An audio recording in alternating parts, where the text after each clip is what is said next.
Hello, my beautiful damsels. Are you in the valley of decision as whether you should be tested sexually before a man will agree to marry you? Tell them, I'm not a television set to be tested. I'm fearfully and wonderfully made. Keep watching. The title of our story today is I'm not a television set. I'm not a TV set. Cynthia looked up herself in the mirror. She was satisfied by what she saw. But what's wrong? Why are men not looking my way? Why all the former disappointments? She remembered her age.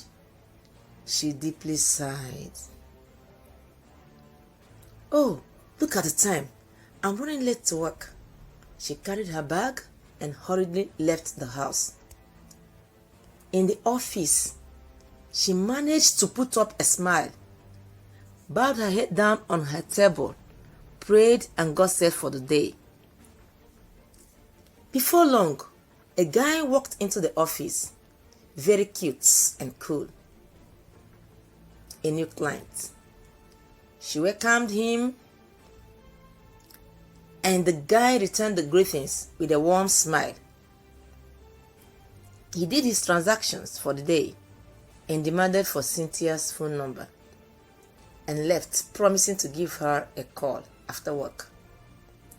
Cynthia was restless all through the day. Many thoughts ran through her mind. Could this be the Mr. Right? Hope is a nice man. Who even knows why he took my phone number and what he wants to tell me, she thought. Then she cautioned herself. Enough is enough of all these thoughts. She called her name, Cynthia. Be calm and concentrate on your work.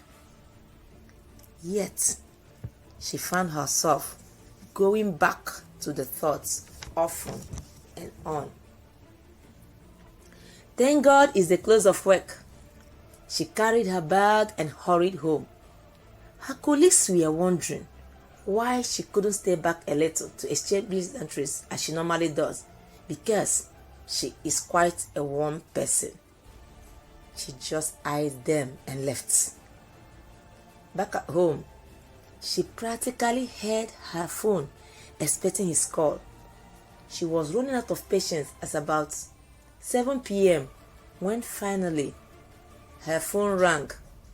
Guess who is on the line? The guy, of course.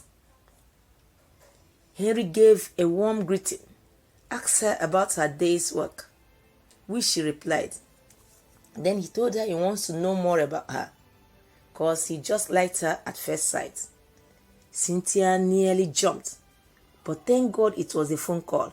He couldn't see her reactions, but she still had to put on the normal women's shakara.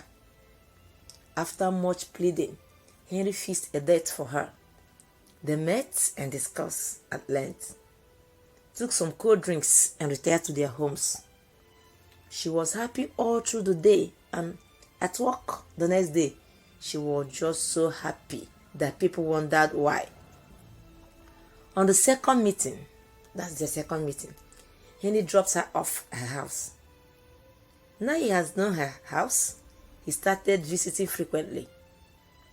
Just in the very first month of knowing her, Mary found out that Cynthia was totally in love with him, and he told her, I would want to live the rest of my life with you, but I need to test the property I'm about to buy. Cynthia couldn't believe her ears. She didn't bargain for this, having vowed to maintain her chastity till marriage. Neither does she want to lose this guy who has brought some rays to her life. The main war started within her mind as Henry left. What will I do now? Oh God, she exclaimed.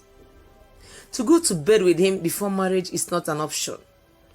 To lose him? No, no, no. She picked up her phone carefully sent him a long text explaining things, but Henry threatened to quit the relationship if he can't have access to her. Wahala. She became so dull at workplace now. Her countenance dropped. She was practically alone. Henry had stopped calling or coming. Sandra, a good Christian lady in the office, had started feeling worried over Cynthia and beginning to pray for her. She walked up to her during break the next day and asked her what's wrong. You look so confused and disturbed. Please confide in me. I can be of help. Everybody knows Sandra's fate and stand in the office, and she's been respected by all. Cynthia told her everything and broke down. Sandra calmed her down, brought out her Bible to the book of Hebrews chapter 13 verse 4. Marriage is honorable in all things, and bed undefiled, but whoremongers and adulterers God will judge.